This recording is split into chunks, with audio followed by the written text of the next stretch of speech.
argue it's a form of terrorism. Others call it a 21st century act of war. We're talking about hacking, but not all hackers are necessarily bad.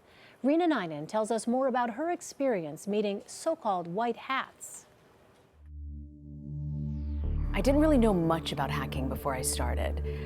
And I was really surprised at what I learned. When you think about hacking, you think about people trying to get into your emails, and it's so much more than that. At one point, they were able to hack into my body. And I mean, I can't believe I'm saying that. They hacked into my body. So right now I'm going to put some stimulation electrodes onto your arm. One's going to go here, one's going to go just below this. It's going to generate a signal that will cause your nerve to be stimulated, which will then cause your fingers to move. Every time he would take his arm and close it, it would force my hand to close. And it was fascinating to see how they were able to hack into my arm through the veins, the nerves in my arm. That is, how are you able to do this?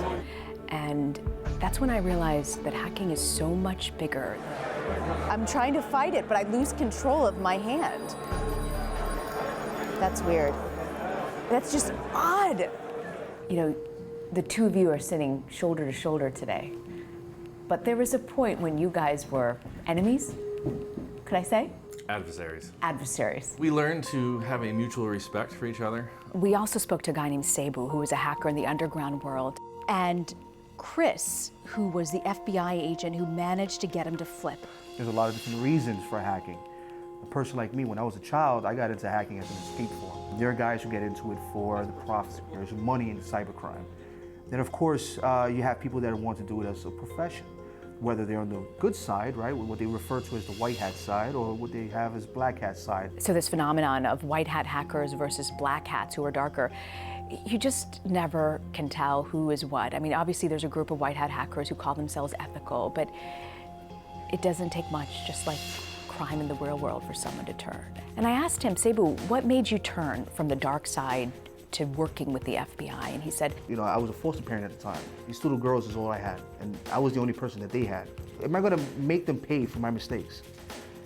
Do I wanna make them pay for my consequences, right? Or live through the consequences I have to live through? You know what, let me just deal with it. And I thought that was really moving, because what does it come down to getting a bad hacker to turn or to give up their ways? And it came down to family for him. I mean, these companies are telling you, it's okay. We want you to hack, so we know where we're vulnerable. Yeah. Actually, the concept of bug bounty is like this only. Like, they invite us and they say, if you can hack, show us, we will pay you.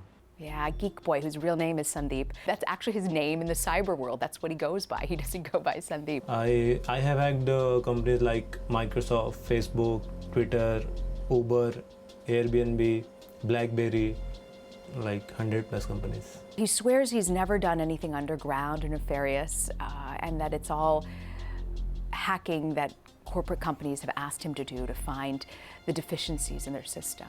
So the fact that these companies are opening up their corporations to white hat hackers for these bug bounty programs, does that put them at risk? What if it's more valuable to me to keep that information from you? If I find a vulnerability in your software, you only win if I tell you about it. I think it's a major problem, because now you're opening up your systems to a wide variety of attacks. You can find someone that walks right into Uber or right into Facebook. They get the keys to the kingdom. And they may look at what Facebook is gonna pay them and say, well, I could make 100 grand as opposed to a $10,000 bounty. So I'm here at Erie County Medical Center. It's a level 1 trauma center. Their entire system was hacked. Maybe the most immediate worry that Americans might have is that it's real, that these hackers could potentially target your medical records. You know, if a hacker were to break into a hospital, the reason would be, of course, that there are financial records in there. And financial records equal profit. There's a way for you to sell those records online through the dark web, and this is something that has been happening for over the last several years. Credit card numbers on average are sold for anywhere between 10 and 50 cents per credit card, while a medical record could be anywhere between $30 and $500 depending on the information. In the future, they could have the capability to completely not only erase patient data, but maybe even turn it into something that it isn't, your wrong blood type, what your symptoms might be, what your possible diagnosis. I mean, the opportunities are limitless. It's almost the 21st century act of war. hacking. That's going to be the first shot. I'm going to go in and weaken your systems. I'm going to weaken your defenses, put disinformation in their systems, add confusion amongst their troops, long before I ever send a US soldier onto a beach.